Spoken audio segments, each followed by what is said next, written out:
Friends, അമ്മൂടെക്കിലേക്ക് ഏവർക്കും സ്വാഗതം. അപ്പോൾ ഇന്നത്തെ നമ്മുടെ വീഡിയോ എന്താണെന്ന് വെച്ചിട്ടുണ്ടെങ്കിൽ നമ്മൾ ഇന്ന് വന്നിട്ടുള്ളത് ഒരു കിടിലൻ എക്സ്പെരിമെൻറ്റ് ട്രൈ ചെയ്ത് നോക്കാൻ വേണ്ടിയിട്ടാണ്. ഗൈസ്, നമ്മളൊരു വീഡിയോ ഉണ്ട്. ആ വീഡിയോയിൽ പറയുന്നത് ഇതുപോലെ ഒരു ഗ്ലാസ്സിൽ ഉപ്പിട്ടിട്ട് ഉപ്പിട്ട് ഇളക്കിയിട്ട് അതിൻ്റെ അകത്ത് ബാറ്ററി ഇടുമ്പം പുകയോ ബബിൾസോ അങ്ങനെ എങ്ങാണ്ട് വരുമെന്നാണ്. അപ്പോൾ നമുക്ക് ട്രൈ ചെയ്ത് നോക്കാം. ഗൈസ്, ഫസ്റ്റ് തന്നെ നമുക്ക് ഉപ്പിട്ട് കൊടുക്കാവേ.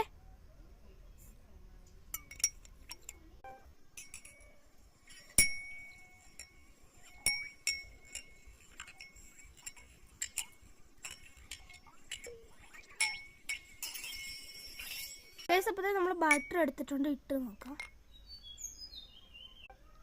അപ്പോൾ ഇത് ഫേക്ക് ആണെന്ന് പറയാൻ പറ്റത്തില്ല, ചെറുതായിട്ട് കൊമളകളൊക്കെ പൊന്തി പോകുന്നുണ്ടായിരുന്നു. അപ്പം ഇത് ഫേക്കും അല്ല റിയലും അല്ലാത്തൊരവസ്ഥയാണ്. അപ്പോൾ എന്തായാലും നിങ്ങൾക്ക് ഈ വീഡിയോ ഇഷ്ടപ്പെട്ടാൽ ലൈക്ക് ഇടുക.